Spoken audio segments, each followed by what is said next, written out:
खंड बा का पहला सवाल।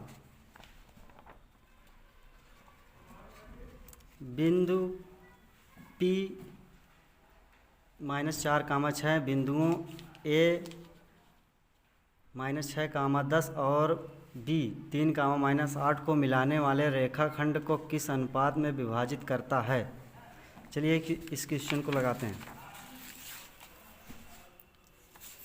तो सबसे पहले हम लोग मान लेंगे, माना एक रेखाखंड AB जो बिंदु P को के अनुपाते 1 में विभाजित करेगा। तो हम लोग एक रेखाखंड बना लेते हैं AB और उसको बिंदु B द्वारा डिवाइड कर देते हैं। अब इस सवाल को लगाने के लिए जो फार्मूला लगेगा वो है x, y बराबर ब्रैकेट में kx2 + x1 बटा k+1 कामा ky2 + y1 बटा k+1। अब हम लोग मान को रख देंगे। -4, 6 जो है वो मान है x, y। तो x, y की जगह -4, 6 रख दिया गया।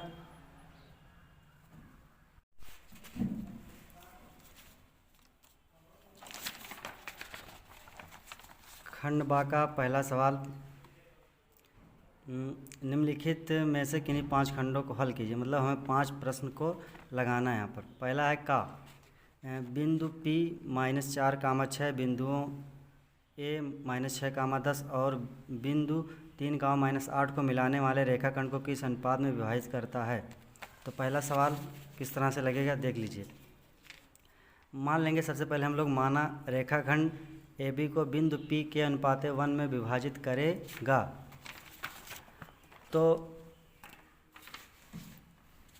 हम लोग एक रेखाखंड बना लेते हैं AB जिसको बिंदु P द्वारा डिवाइड कर देते हैं और बिंदु A को हम लोग मान को रख देते हैं -6, 10 और बिंदु B की जगह मान रख देते हैं 3, -8 और ये मान हमारा x1, y1 हो जाएगा। ये मान x2, y2 मान लेंगे। P को हम लोग क्या कहेंगे x, y। तो जिस सूत्र से इस सवाल को लगाएंगे वह सूत्र है x, y बराबर kx2 + x1 अपान k+1 कामा ky2 + y1 अपान k+1। ठीक, अब मान को हम लोग रख देंगे। P का मान है जो x, y का मान यहाँ रख दिया गया। इस तरह से k और x2 + x1 का मान रख दिया गया k+1। ky2 का मान रख दिया गया -8 + y1 का मान 10 रख दिया गया अपान k+1। इस तरह से इसको हम लोग आगे सॉल्व कर लेंगे। तुलना करने पे -4 किसके बराबर होगा। -4 बराबर होगा 3k - 6 अपान k+1 के। इसको आगे फर्दर सॉल्व करेंगे तो -9 के बराबर -2 आ जाएगा। तो k बराबर हो जाएगा हमारा 2/9। अनुपात हमने क्या माना था k अनुपाते 1, इसलिए k का मान ला के अनुपात पर रख देंगे तो हमारा अनुपात कितना आ जाएगा 2,9। यही हमारा आंसर होगा। इसका आप लोग स्क्रीनशॉट ले लीजिए। इस तरह से आपको बोर्ड में लगाना रहेगा कॉपी पे। अगला सवाल हमारा जो है उसको देखते हैं।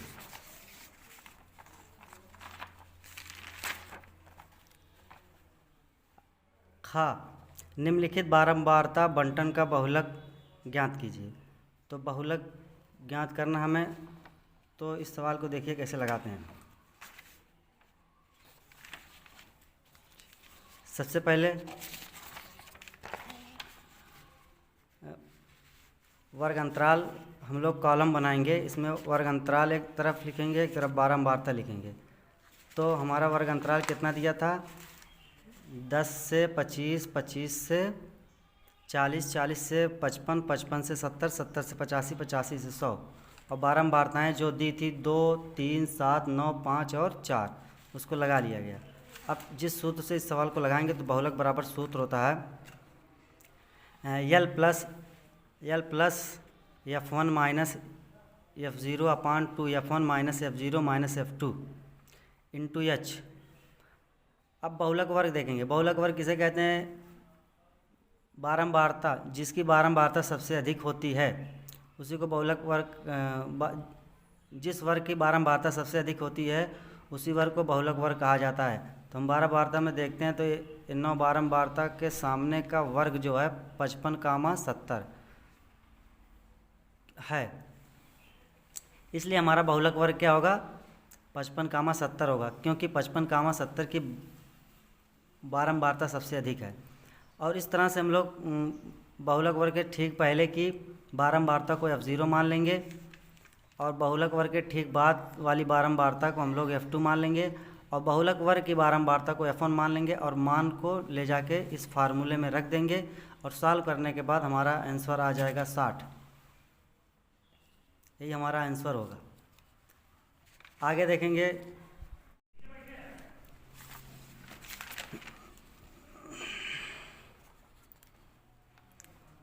खंड बा का हम लोग सवाल लगाएंगे ग वाला। कह रहा सिद्ध कीजिए कि 6 + √2 एक अपरिमेय संख्या है। तो सबसे पहले हम लोग इस सवाल को कैसे लगाएंगे। कल्पना कीजिए कि संख्या 6 + √2 परिमेय संख्या है। 6 + √2 बराबर मान लेंगे p, जब परिमेय संख्या मान लिए तो 6 + √2 बराबर हो जाएगा p/q होना चाहिए, जहाँ q does not equal to 0 तथा p और q धन पूर्णांक हैं। इस तरह से इसको हम लोग आगे सॉल्व कर लेंगे और √2 को हम लोग एक परिमेय संख्या के बराबर ले आएंगे, जो कि हमारी कल्पना के विरुद्ध हो जाएगा, क्योंकि हमको पता है कि √2 एक कैसी संख्या होती है, अपरिमेय संख्या होती है। इस तरह से इसको आगे हम लोग सॉल्व कर लेंगे। आप लोग देख लीजिए और इसका स्क्रीनशॉट ले लीजिए। घा द्विघात समीकरण 9x² - 6x + 1 बराबर 0 का विविधकर ज्ञात कीजिए और फिर मूलों की प्रकृति ज्ञात कीजिए। यदि वे वास्तविक हैं तो उन्हें ज्ञात कीजिए। इस सवाल को कैसे लगाएंगे देखते हैं। द्विघात समीकरण हमने लिख लिया है 9x² - 6x + 1 बराबर 0। तो विविधकर का फार्मूला जो होता है सबको पता है, d = b² - 4ac। जो लोग पढ़े उनको पता है d = 0 आ जाएगा। मान को रखने के बाद सबको a का मान हमारा पता है कि 9 हो जाएगा, b = -6 हो जाएगा और c = 1 हो जाएगा। इसको आगे इस तरह से सॉल्व कर लेंगे। हमारे मूल आ जाएंगे -1/3, 1/3, दोनों मूल समान आएंगे। आप लोग इसका स्क्रीनशॉट ले लीजिए। इस तरह से आपको सवाल को लगाना रहेगा। अगला सवाल देखते हैं चा वाला, और ये हमारा 5वां सवाल होगा। उस त्रिभुज का क्षेत्रफल ज्ञात कीजिए जिसके शीर्ष P 0, 0, Q 2, 0 और R 0, 3 हैं। इस सवाल को कैसे लगाएंगे देखते हैं। हम लोग एक त्रिभुज बना लेंगे PQR और उसके शीर्ष का निर्देशांक जो दिया गया है उसके शीर्ष का निर्देशांक लिख लेंगे। लिखने के बाद त्रिभुज का क्षेत्रफल का जो हमारा सूत्र होता है, area of triangle PQR = 1/2 bracket में x1 y2 - y3 plus x2 y3 - y1 plus x3 y1 - y2 होता है। और x1, y1 बराबर 0, 0, x2 y2 बराबर 2, 0 और x3, y3 बराबर 0, 3 हम लोग इस तरह से मान लेंगे और यही सब मान ले जाकर हम लोग सूत्र में रख देंगे, जहाँ पर हमारा क्षेत्रफल आ जाएगा 6 वर्ग इकाई। आगे बढ़ते हैं दूसरे सवाल की तरफ। निम्नलिखित में से किन्हीं 3 खंडों को हल कीजिए। तो पहला खंड हम लोग का वाला हल करते हैं। सवाल है समीकरण x - 1/x = 3, x does not equal to 0 के मूल ज्ञात कीजिए। तो इसका मूल कैसे ज्ञात करते हैं और इसको कैसे सॉल्व करते हैं उसको हम लोग दिखाते हैं। देखो प्रश्न उत्तर नंबर 2 का पहला है x - 1/x बराबर 3। इसको सॉल्व करने का तरीका आपको कैसे हल करना है इसको देख लीजिए आप लोग। इस तरह से हमें हल करना रहेगा। हल करने के बाद हमारा द्विघात समीकरण बन जाएगा और a, b और c का मान हमें पता है, यहाँ से तुलना करने पर निकल जाएगा। ठीक, और इसको हल कर लेंगे सूत्र का प्रयोग करके हम लोग इसका मूल ज्ञात कर लेंगे। ठीक ना, यहाँ ये डी नहीं होता, ये एक्स होता है, एक्स।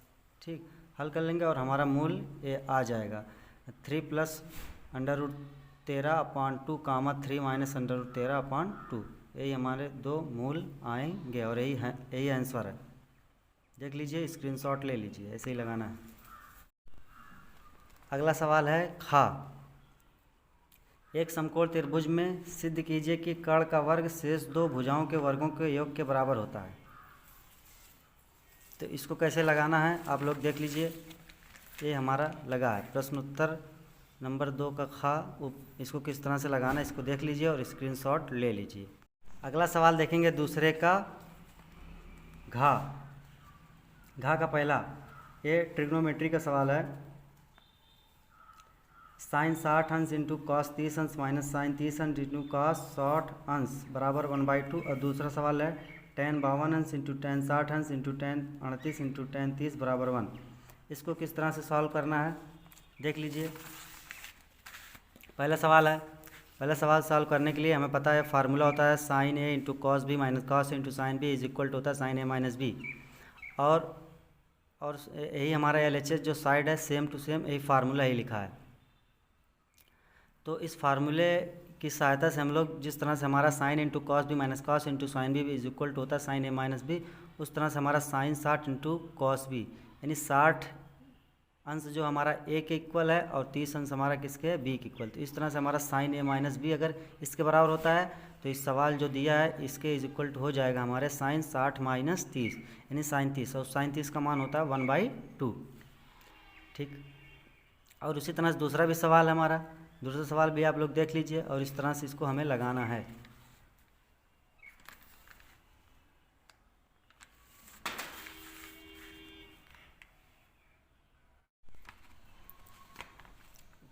तीसरा सवाल देखते हैं हम लोग, निम्नलिखित में से किन्हीं 3 खंडों को हल कीजिए। तो इसमें से कोई 3 सवाल लगाना है। तो हम लोग खा वाला पहले देखते हैं। खा वाला सवाल क्या कह रहा है, 10 मीटर ऊंचे भवन के शिखर के एक केबल टावर के शिखर का उन्नयन कोण 60 अंश है और इसके पाद का उन्नयन कोण 45 है। टावर की ऊंचाई ज्ञात कीजिए। तो इस सवाल को कैसे लगाना है वो देखते हैं हम लोग। तो देख लीजिए, इस सवाल का ये हमारा चित्र बना है और ये लगाया गया है। ठीक, आगे इसका सॉल्यूशन भी मिलेगा।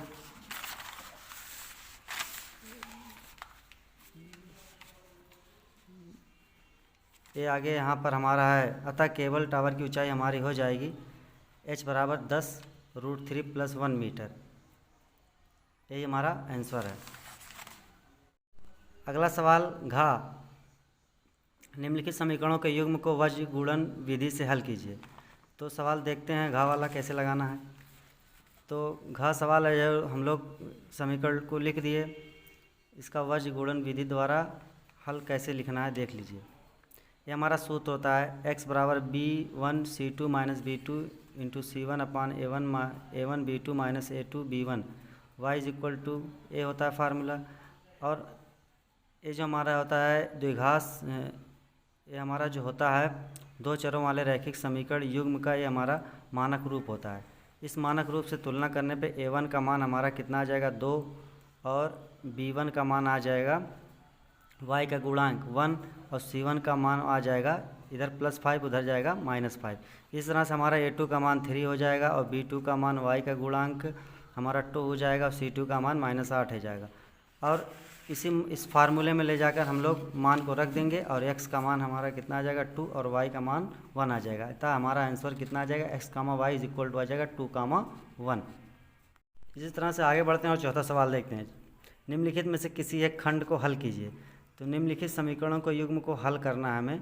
तो पहला युग्म हमारा जो दिया है वो दिया है 2/3x + y + 1/3x - y is equal to 1 और 1/3x + y minus 2/3x - y बराबर -3/4। इसको कैसे हल करना है यहाँ पर देख लीजिए। चौथे का वाला यहाँ से यहाँ तक देख लीजिए, आपको क्या करना है, 1/3x प्लस वाई इसमें भी है और इसमें भी है, 1/3x माइनस वाई पहले वाले समीकरण में भी है, दूसरे वाले समीकरण में।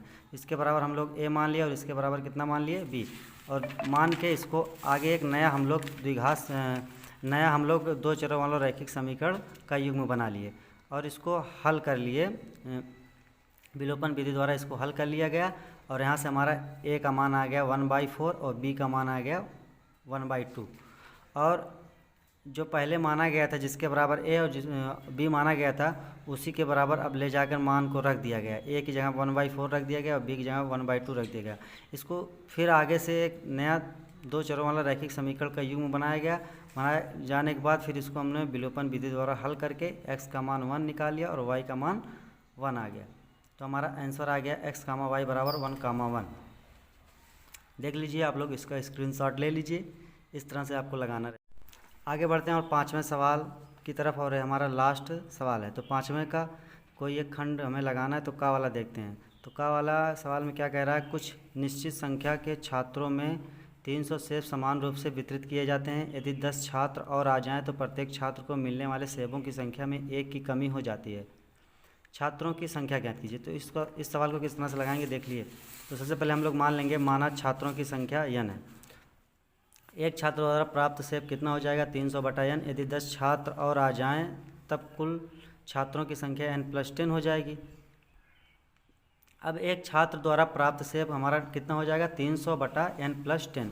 प्रश्न के अनुसार हमारा प्रश्न में क्या कह रहा था, यदि 10 छात्र और आ जाएं तो प्रत्येक छात्र को मिलने वाले सेबों की संख्या में 1 की कमी हो जाती है, ठीक ना। तो उस तरह से हम लोग जो प्रश्न कह रहा है तो प्रश्न के हिसाब से हमारा इक्वेशन बनेगा, ठीक।